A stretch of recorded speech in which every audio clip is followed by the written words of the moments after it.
Hey folks, Dale Davidson here. Thank you for joining us today on a nice hot summer afternoon. Hey, look, today we're talking about title and ownership of resources for Medicaid eligibility, and we're going to work in a little bit of trust talk also. So let's begin with some basic premises here, or basic figures. Now, there's something called the Community Spouse Resource Allowance. What that is the amount of property that the spouse who's not going into the nursing home is allowed to keep. Now, that does not include some exempt assets such as a vehicle, $10,000 of life insurance, does not include your house. In Georgia, it does not include your IRA or 401k. But it includes CDs, checking accounts, brokerage accounts, stocks, bonds, all of those other kinds of assets, or real estate that is not your primary residence. So currently that amount is about $148,620 in total. Now, the individual resource allowance for that person who's going into the nursing home remains at $2,000 and does not move. Unlike the community spouse resource allowance, which goes up each year according to whatever DFAC says.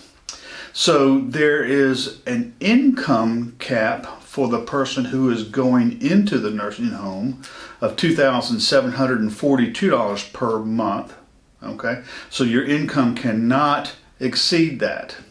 So the general rule is that my wife's income is her income and my income is my income for eligibility purposes. Now, if my income exceeds $2,720 this year, I don't qualify for Medicaid here in Georgia because I'm above the $2,720 income limit. However, by using a special kind of trust called a qualified income trust, I can qualify, meaning I take all my income and put it into the trust. So I qualify income-wise, even though my income is above the income cap. But you got to be careful with these qualified income trusts. You can't have money deposited directly from Social Security, your pension, or whatever it may be, directly into your QIT, the qualifying income trust. It's got to come through, in this case, it's got to come through my checking account. So then the last figure that I want to go through is the monthly maintenance needs allowance. Currently, that's $3,715, okay? And let me give you an example of that. So let's just pretend that my income is $2,600 per month, and my wife's income is about $1,000 per month. So if I need Medicaid, my income is below the income cap of $2,742. But my wife now loses my $2,600 because it's supposed to be paid to the nursing home. Okay? But what this monthly maintenance needs allowance says is that I can put my $2,600 with my wife's $1,000. Now we're at, what is that? $3,600, okay? So we're below the monthly maintenance needs allowance. So now my wife is not going to be penniless or put in poverty because I unfortunately have to go into a nursing home. So again, that monthly maintenance needs allowance says that my spouse gets to take my money, it does not go to the nursing home, and I can still qualify. So look, folks, be careful and do not under any circumstances allow your spouse to become impoverished because you have to go into a nursing home. That does not have to happen. Nursing homes often forget about this monthly maintenance needs allowance, okay? And so they'll want you to would want me, in my example, to spend my $2,600 for my care and just let my wife live off the $1,000. That's not how the law works. But again, this is, by the way, this is all state specific. So if you're not in Georgia or Florida, you'll need to speak with somebody who is knowledgeable as far as Medicaid eligibility. So what assets are counted for Medicaid eligibility? Now this depends upon, again, upon your state laws. So I'm going to talk about Georgia Medicaid in this video. But the better question is what is excluded from Medicaid eligibility, because it's a shorter list. So here in Georgia, there's a burial contract or burial space items, okay? A cemetery lot, if you have a fund set aside for burial, life insurance policies, okay? But it's got to be designated for burial, limited to $10,000. You've got life estate, sometimes life estate interests are not included. You've got income producing property that's not included, household goods, personal effects, promissory notes, and your home place, and of course, an automobile. So that's kind of a short list. Everything else is included: checking, savings accounts, stocks, bonds, gold, silver, coin collections, real estate that's not your home place. Anything like that would be included as far as your eligibility. But again, that's state specific. Remember, my spouse's income is her income, and my income is my income. So not so with assets, okay? A married couple's assets are counted together, okay? So if my wife and I each own a separate bank account, these bank accounts are counted toward my or her Medicaid eligibility. That's an asset that's counted together, okay? Now, you may say, look, this is second marriage or first marriage, whatever it may be, and I have a prenuptial agreement with my spouse, and so everything is going to be separate, and it doesn't matter. Okay, so I don't care what Medicaid says. Well, you got to care, because guess what? Because you're married, they're going to disregard your prenuptial agreement and say that, look, if your spouse has to go into a nursing home, then your assets are counted along with her assets as far as eligibility. We had this exact same issue in a little small town, and the husband was disabled. He had dementia, but he had entered into a facility and was trying to get qualified. Well, his wife's children had taken custody of her and refused to turn over any kind of assets, or not turn over assets, but turn over any information regarding assets. So we had a really, really difficult time trying to get him qualified. They eventually gave in and gave us the information, and he qualified, but it was difficult. So again, assets are together. If I or my spouse have ownership interest in an otherwise non-exempt asset, it's counted for either of our Medicaid eligibility purposes, okay? So think about this, and I've had a video on previous video on ownership of title as far as probate and all that. So ownership interest in property, whether it's real or personal, can occur in various types and forms, okay?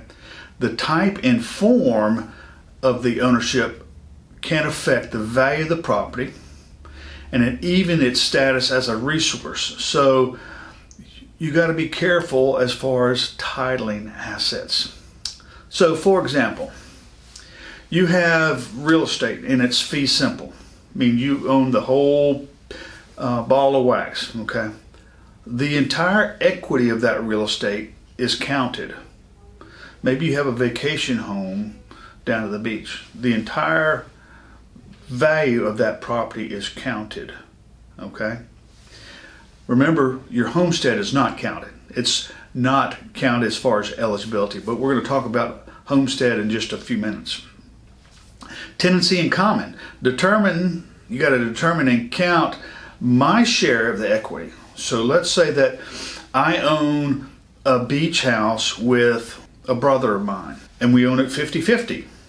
Well, 50% of that equity is counted towards my eligibility. Likewise, if I only own 20% of that property, my percentage of that equity would be counted, that 20%.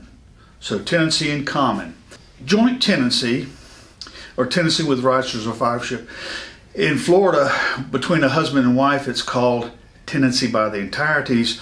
You divide the entire interest, the equity interest, by the number of joint owners. Well, of course, if it's tenancy by the entirety, it's only husband and wife, so 100% of that would be mine. Okay, would be counted towards my eligibility. But if I had a joint ownership with my 3 brothers, okay, so I would have my 1/4 share of the joint tenancy, or the equity in that joint tenancy. A lot of times we run into life estates. Now, if a life estate is created by somebody else, not by me or not by my wife, then usually the entire value is excluded. But if it is created by me, or if it is created by my spouse, then you've got to look at some valuation tables to determine the value. Let's talk a little bit about joint financial accounts. Now, these are a little bit different, okay? So usually they consider the instrument to be, and I'm talking about instrument, I'm talking about a checking account, CD, savings accounts, all those stocks, bonds, financial brokerage account, whatever it may be. So Medicaid looks and they consider the financial instrument to be owned in equal shares by me, who's the Medicaid applicant, and the owners, the other owners, okay? The issue that arises here is that Medicaid, I apologize, says, look, we're gonna count that entire financial instrument as yours, as mine, okay? So they don't take into account the non-Medicaid owner or the non-Medicaid applicant, okay? So just be careful with that, but there are ways around that, so don't worry about that. So why are we all worried about income and assets, especially really assets? Well, worried because of this pesky little thing called estate recovery. Many of you refer to it or know it by the Medicaid lien. That's part of a federal program. Now, Georgia started this back in 2006, so it is a real thing that we've got to deal with. So basically, Georgia limits its estate recovery to any kind of Medicaid monies that it paid for the applicant. And I'm going to say for me in my example, okay? So beginning after 2006, if they paid any money for me, then they have the right to come against my estate for whatever they paid. Georgia will look and try to pursue Medicaid recovery or the estate recovery, Medicaid lien. Generally, if your estate assets are valued over $25,000 or more, okay? So they'll want to look at when somebody passes away, when I pass away, if I'm the Medicaid recipient, then they're going to send my executor a letter saying, hey, tell us what Dale owned on the date of his death, okay? Well, he had a house. Oh, okay. Is his spouse still alive? Yes. Okay. So then that Medicaid lien or recovery is suspended, so to speak, on the house until my wife dies. But there's ways around that, okay? As far as protecting the house.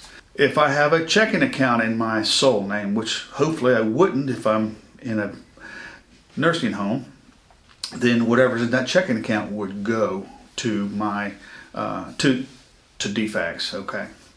So they're looking at the values and any other assets they can be repaid, okay? So Medicaid members who at any age, if I'm in a nursing home, okay, or care facility, and I get any kind of Medicaid assistance, they can come after my assets. That's the estate recovery issue we're dealing with. But again, there's ways to plan for that, okay? And if you haven't planned, you need to plan for it, okay? By the way, I didn't know, I think I've said this in a previous video, we plan, we spend more time planning for our vacations than we do for our long-term care. And long-term care planning is so important that you know, because long-term care planning is really asset protection planning. If your biggest asset is your house, why would you want to put that at risk by failing to plan? So just think about that. All assets, all of my assets are subject to estate recovery if I receive any kind of Medicaid benefits. My real estate, including my home place, again, a life estate does not exempt. If I had a life estate remainder to my wife or life estate remainder to my children, that doesn't exempt Medicaid from coming after that. Okay? So be careful with that.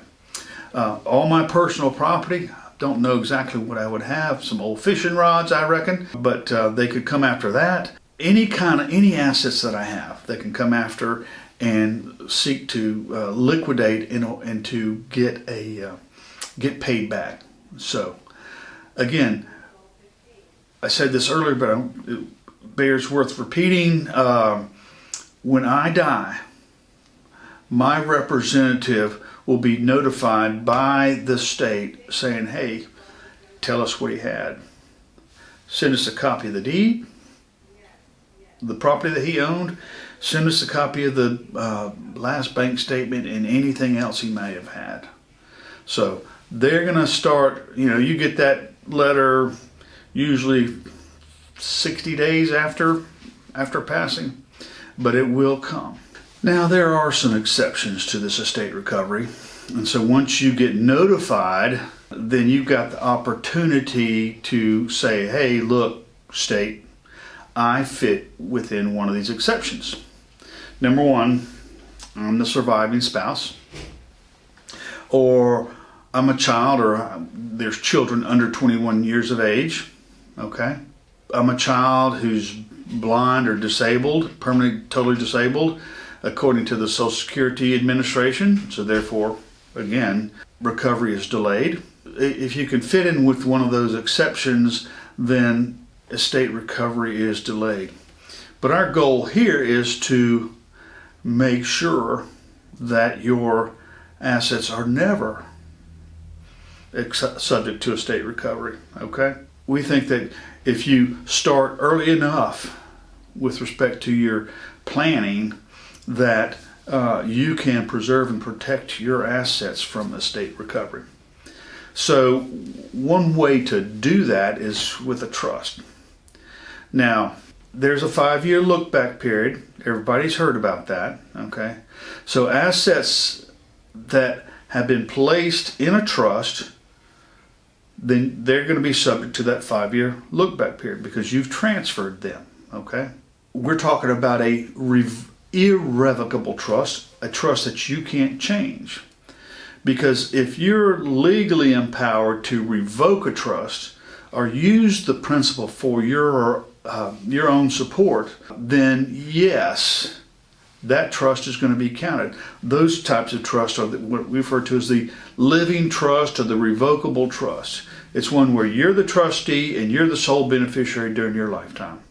Those trusts do absolutely nothing as far as protecting your assets from the estate recovery or from Medicaid eligibility.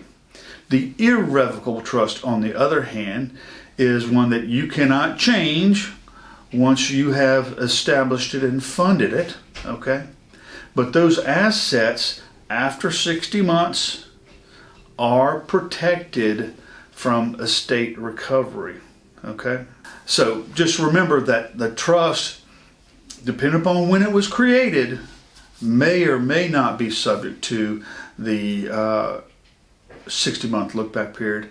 And the trust, whether it's a living trust, revocable trust, that's going to be subject to Medicaid eligibility, and those assets in there are going to be subject to estate recovery, versus the irrevocable trust where they are not going to be subject to estate recovery, so long as everything else is all the other requirements are met. So trusts are kind of tricky, but we do those every day.